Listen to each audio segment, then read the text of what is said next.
তিন তালাক বিল সহ অন্যান্য সমর্থনে ভারতীয় জনতা পার্টি আরামবাগ সাংগঠনিক জেলা ও ভারতীয় জনতা সংখ্যালঘু মোর্চার উদ্যোগে পথসভা অনুষ্ঠিত হলো আরামবাগের নেতাজি স্কোয়ার সংলগ্ন এলাকায়। সংখ্যালঘু সম্প্রদায়ের উপর তৃণমূল কংগ্রেসের দ্বিচারিতার প্রতিবাদে এবং কেন্দ্রীয় সরকারের দ্বারা গৃহীত তিন তালাক বিলের সমর্থনে রবিবার দুপুরে একটি বিশাল পথসভা অনুষ্ঠিত হয়ে গেল হুগলির আরামবাগের নেতাজি স্কোয়ার সংলগ্ন এলাকায়। প্রধান বক্তা হিসেবে উপস্থিত হয়েছিলেন রাজ্যের নেত্রী মাহফুজা খাতুন ও এছাড়াও উপস্থিত ছিলেন সাংগঠনিক জেলার সভাপতি তথা পুরসুরার বিধায়ক বিমান ঘোষ, আরামবাগ বিধায়ক মধুসূদন বাগ, গোঘাট বিধায়ক বিশ্বনাথ কারক, কাউন্সিলর বিশ্বজিৎ ঘোষ থেকে শুরু করে অন্যান্যরা। পথসভার আগে একটি মিছিল অনুষ্ঠিত হয়। মিছিলটি বাসুদেবপুর মোড় হইতে লিঙ্ক রোড হয়ে শেষ হয় মূল সভাস্থলে। এই সভা থেকে শাসক দলকে কটাক্ষ করেন বিজেপির রাজ্য নেত্রী মাহফুজা খাতুন সহ অন্যান্য নেতৃত্বরা। বিস্তারিত দেখুন। উদ্দেশ্য হচ্ছে, আপনারা জানেন যে তৃণমূল কংগ্রেস শুধু মুসলিম দরদি, মুসলিমদের মুশিয়া। তৃণমূল কংগ্রেসের যে সরকার, মাটি মানুষের নেত্রী যিনি রাজ্যের মাননীয় মুখ্যমন্ত্রী, উনি মুখেই বলেন যে উনি মুসলিম দরদি এবং মুসলিমদের মুশিয়া। কার্যক্ষেত্রে ঠিক তার উল্টোটা। এবং যেখানে যেখানে মুসলিমদের উন্নয়ন, সার্বিক উন্নয়ন করে, আমাদের বক্তব্য হচ্ছে ভারতীয় জনতা পার্টি, আমাদের দেশের মাননীয় প্রধানমন্ত্রীর স্লোগান হচ্ছে একটাই, সবকা সাথ, সবকা বিকাশ, সবকা বিশ্বাস, সবকা প্রয়াস। উনি কখনোই মুসলিম অমুসলিম এই কথাটা বলেন না। এসসি এসটি ওবিসি মুসলিম নন মুসলিম এই কথা উনি বলেন না। আমাদের বক্তব্য হচ্ছে সমস্ত মানুষের সার্বিক উন্নয়ন করতে হবে। সে ধর্ম তার নিজের জায়গা, ধর্ম নিজের ব্যাপার, কিন্তু সার্বিক উন্নয়ন যে যখন ক্ষমতায় থাকবে তাকে সেটা করতে হবে। সমস্ত মানুষের, বিশেষভাবে যারা অর্থনৈতিকভাবে পিছিয়ে পড়ে, যারা শিক্ষিত বেকার ছেলে মেয়ে, তাদের সার্বিক উন্নয়ন করতে হবে। কিন্তু এই মুখ্যমন্ত্রী ডিভাইডেড অ্যান্ড রুল পলিসি চালু করছে। ডিভাইডেড মানুষকে ডিভাইডেড এবং ডিভাইডেড অ্যান্ড রুল পলিসি, ইংরেজদের যে পলিসি, তিনি এখানে সেটা চালু করছেন। সিএ বা এনআরসি নিয়ে কি বলবেন? সিএ এবং এনআরসি আপনারা জানেন, এটা 2019 সালে লোকসভায় পাস হয়েছে, রাজ্যসভায় পাস হয়েছে, মাননীয় রাষ্ট্রপতির সই হয়েছে। সিএ বিল নেই, এখন আইনে পরিণত হয়ে গেছে। আমাদের মাননীয় স্বরাষ্ট্রমন্ত্রী অমিত শাহজি বলেছেন সিএ হবে, এনআরসি হবে। সিএ তো এখান থেকে মুসলিমদের তাড়িয়ে দেওয়ার বিষয়টা নয়, কিন্তু এখানকার একটা অংশ, বিশেষত তৃণমূল কংগ্রেস, সংখ্যালঘু অংশের মানুষদের একটা বিভ্রান্ত করছে, ভীতি এবং সন্তুষ্ট করে তাদের নিজেদের ভোট ব্যাংক হিসেবে ব্যবহার করবার জন্য সিএ এবং এনআরসির যুদ্ধ দেখাচ্ছে।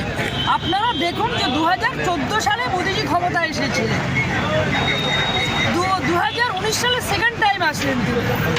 এর মধ্যে একজন মুসলিমকেও বাংলাদেশ, পাকিস্তান, আফগানিস্তান থেকে ভারতবর্ষের যে কোনো জায়গা থেকে একজন মুসলিমকেও তিনি বিতাড়িত করেননি।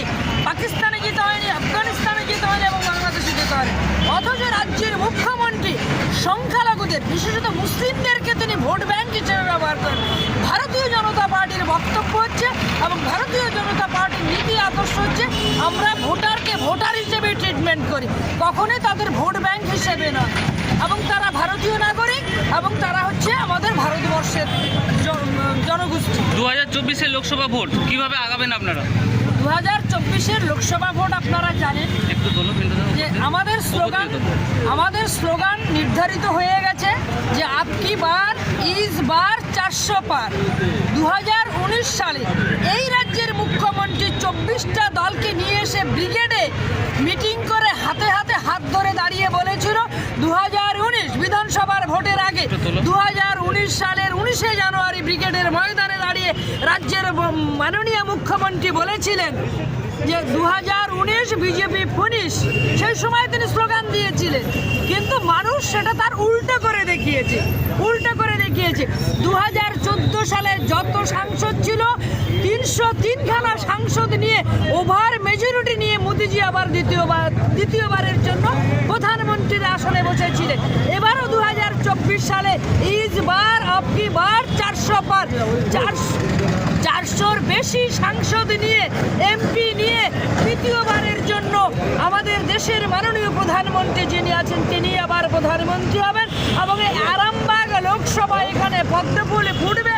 2019 সালে এখানে ভোট চুরি করে 30 থেকে 35 খানা ব্যালট বাক্স মানে গণনায় হয়নি, তাতে ভোট ডিক্লেয়ার করে দিয়ে এখানকার তৃণমূল সাংসদকে বিজয়ী ঘোষণা করেছিলেন। এক কথা, ভোট চুরি করে তিনি জিতেছেন। এবারের মানুষ সিদ্ধান্ত নিয়েছে আরামবাগ লোকসভার যে 7খানা বিধানসভা রয়েছে, তারা সিদ্ধান্ত নিয়েছে এই আরামবাগ লোকসভার বাবুনেরা, ভোটাররা, বেকার ছেলে মেয়েরা, তারা সিদ্ধান্ত নিয়েছে এবারে আরামবাগ লোকসভাতে পদ্মফুল ফুটবে এবং এই আসন মোদিজিকে উপহার দেবে এখান থেকে পদ্মফুল ফুটিয়ে। আচ্ছা, পশ্চিমবঙ্গে কতগুলো আসন পাবেন এবারে? পশ্চিমবঙ্গে আপনারা জানেন গত 29 নভেম্বর আমাদের দেশের স্বরাষ্ট্রমন্ত্রী মাননীয় অমিত শাহজি এসেছিলেন ধর্মতলায় সভা করতে। উনি সভা করে বলে দিয়েছেন প্রকাশ্য সভায় যে এই রাজ্য থেকে কম করে 30 থেকে 35 খানা ভারতীয় জনতা পার্টির এখানে আসন জিতবে এবং রাজ্যের মানুষ সেই মেন্টালিটি তারা মানসিকভাবে তৈরি হয়ে আচ্ছা, আপনাদের দলের এখনো অনেক সাংসদ বা এমএলএ বেসুরো, কি বলবেন? না কোনো বেসুরো নেই, সব সুর এক সুর। ওগুলো কিছু বাজারি কাগজপত্র, কিছু দিদিমণির পেটুয়া কাগজপত্র এবং ইলেকট্রনিক মিডিয়া এগুলো গুজব রটাচ্ছে, গসিপ রটাচ্ছে, বাইরে গুজব ছড়াচ্ছে।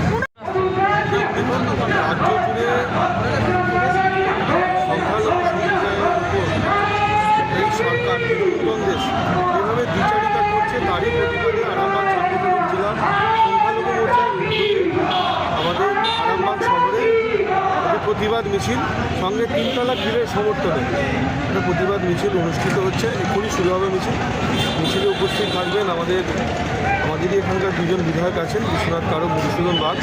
সর্বোপরি মাফুজাদি থাকবে, মাফুজা খাতুন, যিনি হজ কমিটির সদস্য আছেন তাই আমাদের দেশের। তো এই মিছিল আমরা একটু পরেই শুরু করব। এই মিছিলের থেকে একটা বার্তা ক্লিয়ার হবে যে সংখ্যালঘু সম্প্রদায়ের মানুষদের যেইভাবে এই সরকার তোষণের বাহানা করে বঞ্চিত করছে, তারই একটা প্রতিবাদ। আরামবাগ মতিলাল টেলিশপ ও স্যামসাং সার্ভিস সেন্টার, অনলাইন বা যে কোনো দোকানের থেকে সস্তা। আপনাদের সকলের প্রিয় মতিলাল মোবাইল, তাই আজই আসুন। পুরানো মোবাইল সারানোর চেয়ে বেশি দামে এক্সচেঞ্জ, 0% ইন্টারেস্টে, 0 ডাউন পেমেন্ট, 0 কস্টে মোবাইল ফাইন্যান্সের সুবিধা। আমাদের ঠিকানা পুরাতন বাজার, আরামবাগ হেডপোস্ট অফিসের বিপরীতে, আরামবাগ, হুগলি। আমাদের যোগাযোগ নাম্বার 7001304430।